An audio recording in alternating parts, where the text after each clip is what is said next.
Plastik, sebuah material yang mengubah dunia. Ringan, mudah, dan ada di sekitar kita setiap saat.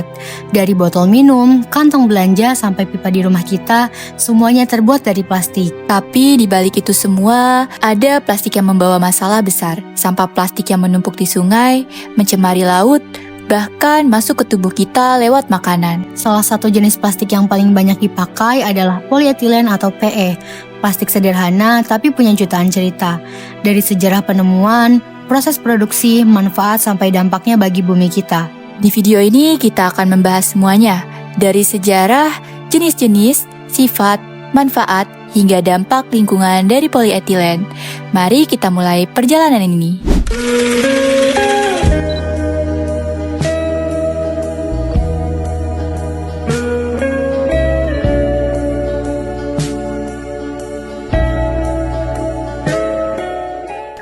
Halo semuanya, kenalin aku Olivia Besalenta Maulani dengan NIM 1524630. Saya Dewi Aflani dengan NIM 1524034. Nah, hari ini kita akan membahas tentang plastik yang biasa kita pakai, yaitu polietilen dengan singkatan PE. Kalian mungkin gak sadar di dalam kehidupan sehari-hari kita bertentuan secara langsung dengan polietilen ini. Dari bungkus plastik, botol minum, sampai kabel isolasi. Jadi penting banget nih kita belajar lebih lanjut tentang polietilen ini. Oke, sekarang kita bahas terlebih dahulu dari sejarahnya dulu nih. Jadi, polietilen pertama kali ditemukan pada tahun 1898 dengan seorang peneliti di Jerman yang bernama Hans von Pachmann. Lucunya, dia menemukan polietilen yang tidak sengaja. Waktu itu dia lagi bereksperimen dengan senyawa kimia lainnya. Tapi waktu itu penemuannya belum dimanfaatkan. Nah, baru pada tahun 1933, ilmuwan dari perusahaan Inggris yang namanya ICI atau Imperial Chemical Industry, yaitu Eric Fawcett dan Reginald Gibson, berhasil bikin polietilen dengan cara polimerisasi di tekanan super tinggi. Nah, sejak saat itu, plastik polietilen mulai diproduksi massal dan langsung booming. Soalnya sifatnya yang ringan, murah, gampang dibentuk, dan bisa dipakai buat banyak hal. Bayangin aja, sekarang PE diproduksi jutaan ton per tahun di seluruh dunia. Artinya, plastik ini udah jadi salah satu bahan paling penting dalam industri modern.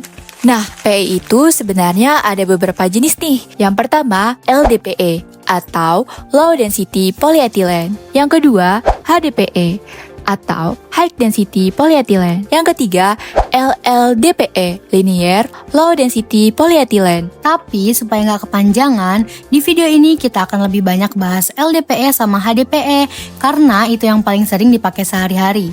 Kalau kita rangkum, polietilen ini punya banyak karakter umum seperti ringan, tahan terhadap asam, basa, dan beberapa bahan kimia. Bisa jadi isolator listrik yang baik, nggak berbau, dan nggak beracun, jadi aman dipakai buat wadah makanan. Tapi ya, gak ada yang sempurna. Kekurangan PE ini antara lain dia gampang rusak kalau terkena panas yang tinggi, gampang rapuh kalau kena sinar matahari terlalu lama, dan gampang terbakar. Sekarang kita bahas strukturnya. Struktur kimia polietilen itu sebenarnya simpel banget loh. Cuma rantai panjang dari atom karbon sama hidrogen. Rumusnya biasa ditulis dengan C2H4N. Nah, bedanya LDPE sama HDPE ada di bentuk rantainya ini. Kalau LDPE rantainya banyak cabang, sedangkan HDPE rantainya lurus rapi. Perbedaan ini bikin sifat fisiknya beda banget, meskipun bahan dasarnya sama. Bedanya LDPE dan HDPE itu bisa dilihat juga dari jumlah cabangnya. LDPE mempunyai cabang yang lebih banyak dibanding HDPE, yang dimana jadi lebih amorf atau kurang kristalin. Itulah kenapa LDPE lebih fleksibel dan lentur, sementara HDPE lebih kaku dan kuat. Jadi, struktur kimianya benar-benar nentuin sifat fisiknya. Secara fisika, LDPE itu lebih fleksibel, ringan, dan agak transparan, sedangkan HDPE lebih kaku, kuat, dan buram. Secara kimia, PE tahan sama asam, basah, alkohol, dan air. Makanya aman banget buat tempat makanan dan minuman.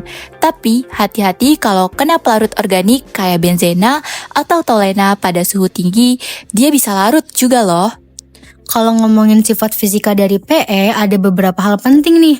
Pertama, densitasnya ada di kisaran 0,91 sampai 0,94 gram per cm kubik. Artinya, dia lebih ringan dari air. Terus titik lelehnya ada di antara 120 sampai 160 derajat Celcius.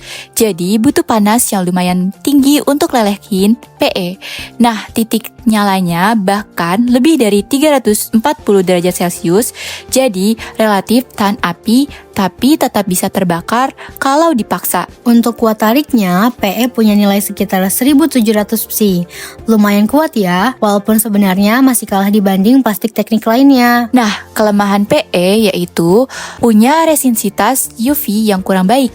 Makanya kalau plastik PE terkena sinar matahari terus-menerus, gampang rapuh dan pecah. Tapi dari segi fisik, PE ini biasanya putih transparan, tidak berbau, dan juga paling penting itu tidak beracun. Kalau diklasifikasiin, PE itu termasuk polimer sintetis yang asalnya dari minyak bumi. Jadi bahan dasarnya masih fosil fuel. Dari sisi struktur kimianya, LDPE mempunyai rantai yang bercabang, sementara HDPE lebih lurus. Nah, LDPE ini tergolong yaitu homopolimer karena dia tersusun dari satu monomer, yaitu etilen. Nah, ini jurnal yang kita baca untuk modifikasi terkait polyethylene menjadi serat karbon, di mana kita dapat jurnal tersebut dari Tim Roding, Jenny Slinger, dengan judul jurnal A Review of Polyethylene Desert Carbon Fiber Manufacturing. Kamu tahu gak sih kalau misalnya polyethylene yang biasa kita pakai yang di kantong plastik itu ternyata bisa dimodifikasi jadi serat karbon loh. Hah? Serius? Aku pikir serat karbon itu biasanya pakai polyacrylonitrile. Kok bisa dari PE, Dew? Nah, jadi gini, Vi. Di mana jurnal yang aku baca, PE ini bisa menjadi serat karbon loh. Nah, prosesnya ini mulai dari melting spinning. Intinya PE yang dilelehkan, ditarik, lalu dibentuk jadi serat tipis. Oh, jadi yang pertama itu PE dicetak dulu ya jadi serat. Caranya gimana tuh? Nah, di gambar ini Vi, mesin melting spinning kayak extruder, PE yang dilelehkan, lalu dipaksa keluar lewat lubang kecil. Nah, begitu keluar langsung didinginkan pakai aliran udara. Jadi, seratnya yang lebih padat. Setelah itu ditarik biar rantai polimernya itu sejajar, Vi. Oh, kok kayak bikin mie instan dari adonan ya? Ditarik, didinginkan, jadi bentuk panjang. Ya, mirip sih Vi, tapi bedanya itu bikin serat dengan orientasinya itu biar lebih bagus molekulnya. Karena orientasi itu penting banget buat kekuatan serat yang nantinya kita pakai, Vi. Terus setelah jadi serat PE, langsung bisa dikarbonasi gitu? Nggak langsung dong, Vi. Jadi, PE ini itu termaksud termoplastik. Jadi gampang meleleh. Kalau dipanasin pasti langsung gampang lumer. Makanya kita stabilin dulu lewat sulfonasi. Yang dimana biasanya direndam di asam sulfat yang pekat. Dimana untuk ikatan silangnya ini bisa lebih tahan panas. Oh, jadi sulfonasi itu semacam pengunci ya, biar strukturnya jadi nggak meleleh. Ya, betul banget, Vi. Setelah itu, ada tahapan namanya karbonisasi, yang dimana dipanaskan di suhu yang lebih tinggi dari oksigen. Di situ, hidrogen dan unsur lainnya pasti akan hilang, yang dimana tinggal karbon yang tersusun rapi yang akan menjadi serat karbon. Aku jadi mikir, kalau riset ini berhasil dikomersialisasi, industri otomotif atau energi angin bisa banget pakai serat karbon PE. Kan mereka butuh bahan ringan tapi murah. Exactly. Dew, aku lihat gambar ini kayaknya ada dua jalur proses berbeda buat bikin serat karbon. Yang kiri pakai acrylonitrile, yang kanan pakai olefin. Bisa tolong jelasin? Ya, jadi gini Vi, di jalur kiri itu jalur konversional pan-based carbon fiber, di mana mulainya dari monomer acrylonitrile yang dipolimerisasi jadi polyacrylonitrile Habis itu seratnya dibuat dengan proses wet spinning, terus distabilkan, dikarbonisasi, sampai akhirnya menjadi serat karbon. Oke, jadi PAN itu yang selama ini paling banyak dipakai industri kan? Ya, betul banget, Vi. Biasanya dipakai sekitar 90% serat karbon yang dipakai PAN. Tapi masalahnya PAN itu mahal, prosesnya juga rumit, dan energinya yang tinggi. Nah, terus yang kanan itu jalurnya pakai polyolefin alias polyethylene. Nah, betul banget, Vi. Jadi, dimulai dari olefin, dipolimerisasi menjadi polyolefin yang misalnya polyethylene. Nah, lalu seratnya dibuat langsung dengan melt spinning yang sudah kita bahas tadi. Itu berbeda dengan PAN yang memakai wet spinning.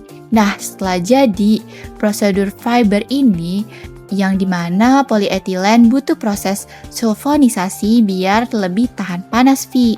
Baru deh masuk ke karbonisasi, terus surface treatment yang dimana akhirnya produk tersebut menjadi produk serat karbon, Vi. Aku lihat di gambar, bagian sulfonation itu jadi titik fokus gambar ini ya, Del. Ya, betul banget, Vi.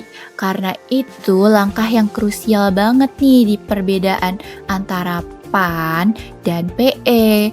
Kalau PAN ini langsung stabilisasi termal.